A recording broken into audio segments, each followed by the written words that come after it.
जेस ताईं सभा जड़ी सिंध सूरन मां नथी निकरे, जेस ताईं मुंहिंजूं अमड़ियूं भेनरियूं ऐं न्याणियूं जेके रोड ते सुतल आहिनि, चाहे उहे केर बि आहिनि, मुसलमान आहिनि या हिंदू आहिनि, मेंगवाड़ आहिनि या मारवाड़ी आहिनि, चाहे उहे देवबंदी आहिनि, बरेलवी आहिनि, शिया आहिनि, मुक़ल्लिद आहिनि, गैर मुक़ल्लिद आहिनि, चाहे उहे जमीयत उलमा इस्लाम जा कारकुन आहिनि, पीपल्स पार्टी जा कारकुन आहिनि, मुस्लिम लीग नून जा कारकुन आहिनि, PTI जा कारकुन आहिनि, क़ौम परस्त जमातुनि जा कारकुन आहिनि, जेकॾहिं रोडनि ते वेठल आहिनि, मुंहिंजा भाइर आहिनि ऐं मुंहिंजो वस जेतिरो पुॼंदो मां उन्हनि जी ख़िदमत खे यकीनी बणाईंदुसि। दुआ कयो त अल्लाह तबारक।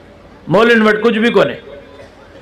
सॼे सूबे सिंध में 10,000 यूनियन काउंसिलियूं आहिनि, 10,000 कुल 22 मौलवियुनि खटियूं आहिनि, कुल 22।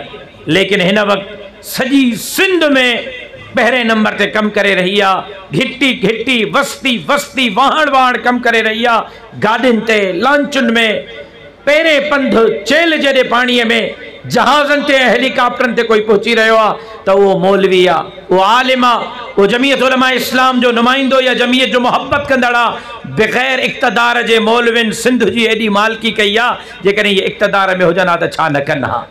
इन जे करे थोरो सोचियो बि सही, सम्झो बि सही, पंहिंजनि पेरनि ते कुहड़ा हणी पोइ राशन जे कटे ते वेहंदासीं, ॿियो छा थींदो? पोइ हज़ार रुपए जे लाइ लाइनियूं लॻाईंदासीं, ॿियो छा थींदो? पोइ पोनिस्टान जे गोरीअ जे लाइ लाइनियूं लॻाईंदासीं, ॿियो छा थींदो? पंहिंजे पेरनि ते कुहाड़ा न हणो, पंहिंजे मुस्तक़बिल जे लाइ बहितर फ़ैसिला कयो। इंशा अल्लाह जेसि ताईं समाज जहिड़ी सिंध सूरन मां नथी निकिरे।